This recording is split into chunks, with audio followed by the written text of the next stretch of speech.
तो हेलो दोस्तों, आज फिर आपका वेलकम है मेरे चैनल पर। तो आज फिर से मैं आपको बताने वाला हूँ इंडिया में कुछ ऐसी एक्टिविटी के बारे में जो कि आपको करनी चाहिए। तो जैसे कि आपने हमारी लास्ट वीडियो में देखा था कि हमने अपनी टॉप 5 लोकेशन के बारे में बताया था जो कि इंडिया में है। तो इस बार मैं आपको एडवेंचर एक्टिविटी के बारे में बताने वाला हूँ। तो सबसे पहले हम बात करने वाले हैं जिप लाइनिंग की। तो पहले आपको मैं बता देता हूँ जिप लाइनिंग होती क्या है। तो जिप लाइनिंग में आपको एक रस्सी के सहारे बांध दिया जाता है जिसमें आप एयर से मतलब उड़ते हुए जाते हो, ये यानी कि एक तरह से पंछी बन जाते हो आप। तो फिलहाल हम बात कर लेते हैं कि इंडिया में आपको कहाँ पर जिप लाइनिंग करनी चाहिए। तो अगर हम बात करें कि इंडिया की लॉन्गेस्ट जिप लाइनिंग कौन सी है, तो इंडिया की सबसे लॉन्गेस्ट जिप लाइनिंग मिलेगी आपको मुन्नार में, जो कि पड़ता है केरला में। तो केरला स्टेट में ही आपको ये लॉन्गेस्ट जिप लाइनिंग मिलेगी करने के लिए।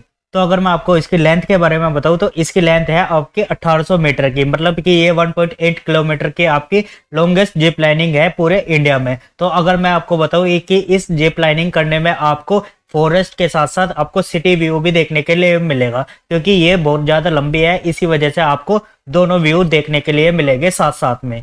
तो मुन्नार में 2 तरह की जिप लाइनिंग होती है। तो पहली मैं आपको बताता हूँ कि पहली जिप लाइनिंग होती कैसी है। तो पहली जिप लाइनिंग में आपको 250 मीटर की जिप लाइनिंग होती है, जिसमें आपको ये एक नॉर्मल जिप लाइनिंग है। और अगर हम इसकी कॉस्ट की बात करें तो इसकी कॉस्ट जाएगी आपकी 450 इंडियन रुपीज पे।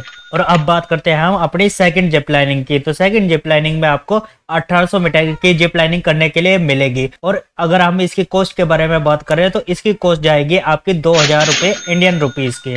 तो नेक्स्ट हम बात करने वाले हैं पैरासेलिंग के बारे में। तो पैरासेलिंग के बारे में पहले मैं आपको बता देता हूँ पैरासेलिंग होती क्या है। तो पैरासेलिंग में आपको एक पैरासूट के द्वारा एक बोट में या फिर आपको कार में बांध दिया जाता है। मतलब कि आपने बहुत बार मूवी में देखा होगा, आपको या तो ओशन में या फिर आपको कहीं रेगिस्तान में देखा होगा, आपने पैरासूट के सहारे वे आसमान में उड़ते रहते हैं, जिनको रस्सी के सहारे बांध दिया जाता है बोट से या फिर कार से। तो इसको बोलते हैं पैरासेलिंग। तो पैरासेलिंग को इंडिया में आपको करने के लिए कौन सी बेस्ट लोकेशन रहेगी, तो उसके बारे में जान लेते हैं। तो पैरासेलिंग को करने के लिए इंडिया में बहुत सी बेस्ट लोकेशन है जहां पर आप पैरासेलिंग कर सकते हैं। तो पैरासेलिंग को आप हिमाचल प्रदेश में कर सकते हैं, जो कि यहाँ की बेस्ट लोकेशन है। तो पैरासेलिंग करने के लिए भी आपको हिमाचल प्रदेश में बहुत सारी ऐसी लोकेशन मिल जाएगी जहां पर आप पैरासेलिंग करोगे। तो हिमाचल प्रदेश में ये आपको लोकेशन है जहां पर आपको पैरासेलिंग करने के लिए मिल जाएगी। तो सबसे पहले नंबर पर आते हैं कुल्लू, दूसरे पे मनाली, तीसरे पे सोलंग वैली और चौथे नंबर पर आते हैं बीर बिलिंग। तो यहाँ पर आप कर सकते हो पैरासेलिंग।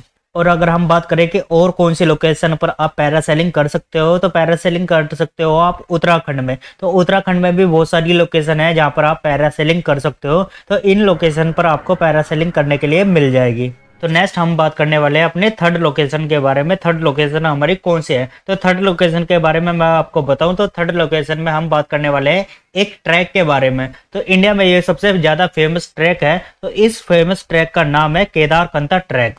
तो केदारकंठा ट्रैक से आप सोच रहे होंगे ये केदारनाथ टेम्पल जैसा ही ट्रैक है, पर ये केदारनाथ टेम्पल से अलग ट्रैक है, दोनों ये अलग अलग है। तो अगर आप YouTube या गूगल पे सर्च करते हो केदारकंठा ट्रैक के बारे में तो आपको इसके बारे में और ज्यादा जानकारी मिलेगी देखने के लिए। तो फिलहाल मैं आपको कुछ जरूरी जानकारी दे देता हूँ केदारकंठा ट्रैक से रिलेटेड। तो केदारकंठा ट्रैक 6 डेज का होता है, मतलब कि आपको 6 दिन लगेंगे इस ट्रैक को करने के लिए। तो अगर हम बात करें कि इसका बेस्ट टाइम क्या है, तो इसका बेस्ट टाइम मिलेगा आपको नवंबर से लेके फरवरी के महीने में। तो इस टाइम पर आपको स्नो भी देखने के लिए मिलेगी। और अगर हम बात करें कि इसकी हाइट की, तो इसकी हाइट जाएगी आपकी 12,500 फीट की। तो इस ट्रैक को आप ऑनलाइन भी बुक कर सकते हो। तो इस ट्रैक के लिए आपको एक पॉइंट मिलेगा जहां पर आपको इसका पिकअप पॉइंट बनाया हुआ है। तो देहरादून में आपको इसका पिकअप पॉइंट मिलेगा और इसी पॉइंट पर आपको वापस ट्रैक होने के बाद छोड़ दिया जाएगा।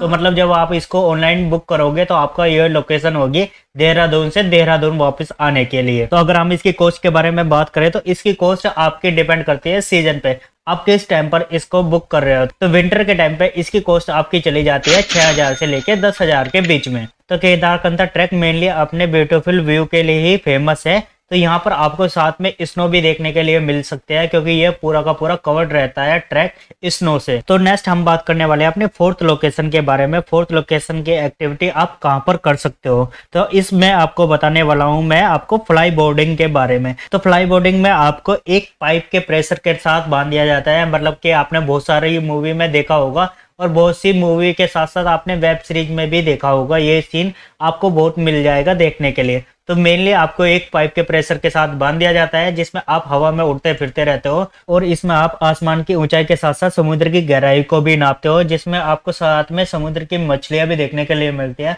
और उनके साथ में आप गाना गाते हो, मछली जल की रानी है, जीवन उसका पानी है। तो इसी तरह से आपके जीवन काल खत्म हो जाता है, आई मीन ये स्पोर्ट्स एक्टिविटी खत्म हो जाती है। और इसी तरह से आज की हमारी एडवेंचर की एक्टिविटी समाप्त होती है। तो उम्मीद करता हूँ आपको वीडियो पसंद आई होगी। अगर वीडियो में कुछ खामी लगी होगी तो आप हमें बता सकते हो नीचे कमेंट करके, क्योंकि अभी हमारे पास टाइम है आपकी बात सुनने के लिए। तो फिलहाल नीचे कमेंट करके बता देना, बाकी लाइक वाइक करके चले जाना। तो मैं मिलता हूँ आपको नेक्स्ट वीडियो में। वीडियो देखने के लिए आपका धन्यवाद।